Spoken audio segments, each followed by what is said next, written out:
جی اور کوئی ساتھی؟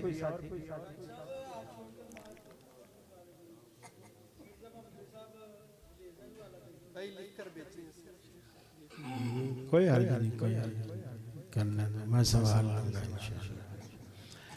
آپ امام بارگاہ سے آئے ہیں تو پھر آپ کو کیا ضرورت پڑی ہاتھ چھوڑ کے پڑھنے کی؟ دیکھیے اللہ کے آگے جب آپ کھڑے ہیں، اللہ کے آگے جب آپ کھڑے ہیں تو آپ اللہ اکبر کہہ کر دل تھام کے اللہ کو یاد کریں۔ دل آپ کا کہاں ہوتا ہے؟ پہلو میں ہوتا ہے کہ سینے میں ہوتا ہے؟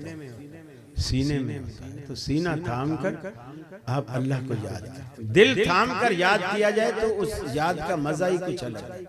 ارے پیٹ تھام کے تو سبھی یاد کرتے ہیں، پیٹ تھام کے یاد کرنے میں وہ بات ہے ہی، محبت ہمیشہ دل میں ہوتی ہے۔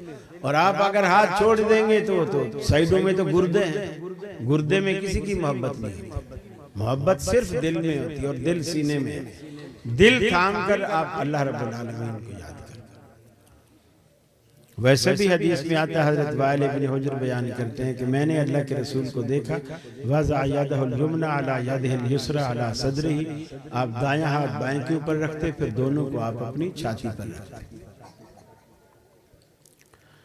اہل کتاب سے نکاح جائز ہے، ان کی لڑکی سے نکاح جائز ہے، ان کے لڑکے سے نہیں۔